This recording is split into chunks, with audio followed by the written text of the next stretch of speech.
Hi friends, today's topic, traffic lights. We'll go over when you should go, when you shouldn't, and clarify more complex issues like traffic lights with green arrows.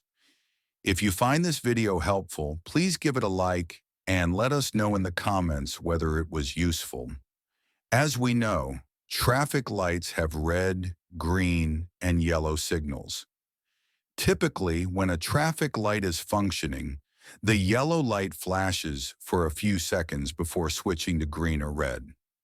If the traffic light is out of order, the yellow signal blinks continuously. This means the light is currently not in operation, and we should look for road signs or a traffic controller. In general, drivers should calmly respond to any of these scenarios. Traffic lights can be arranged vertically or horizontally. Moreover, a vertically arranged light can have an additional section with a signal in the form of an arrow that lights up, or a sign with a painted green arrow.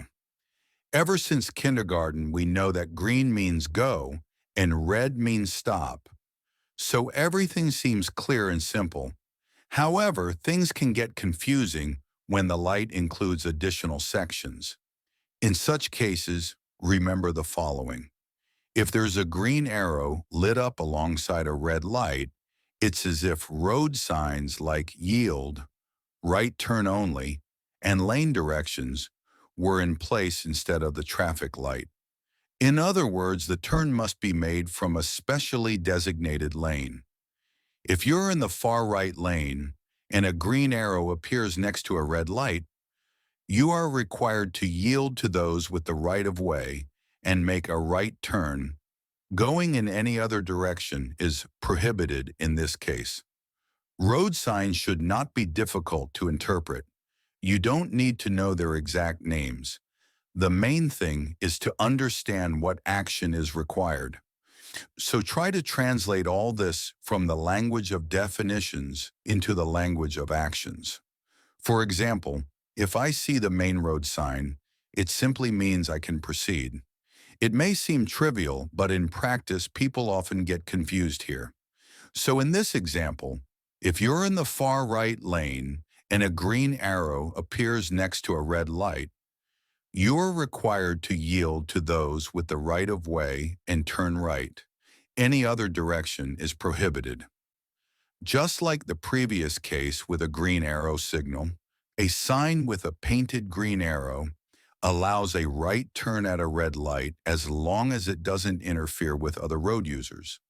However, unlike the previous example where a dedicated lane is present, here there might be only one lane in each direction. So turning right is allowed but not mandatory. The presence of a sign with a painted green arrow allows you to turn right at a red light, as long as it doesn't create obstacles for others. However, in this case, turning is optional. The main difference between a traffic light's additional green arrow section and a painted green arrow sign is that the sign doesn't obligate the driver to turn. An unpleasant situation with an additional green arrow section. If you mistakenly end up in a dedicated turning lane and the arrow lights up, you must turn in the indicated direction to avoid interfering with traffic.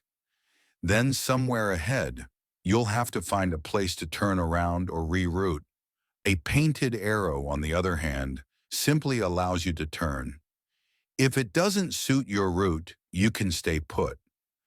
Even if someone behind you wants to turn, they'll have to wait for the green light while you continue straight. If a traffic light has no additional sections, but its signals include painted arrows, then each signal applies only to the direction indicated by the arrows. Thanks for watching. Subscribe if you'd like to see more helpful content. I also recommend watching the video on traffic controllers, right-of-way rules,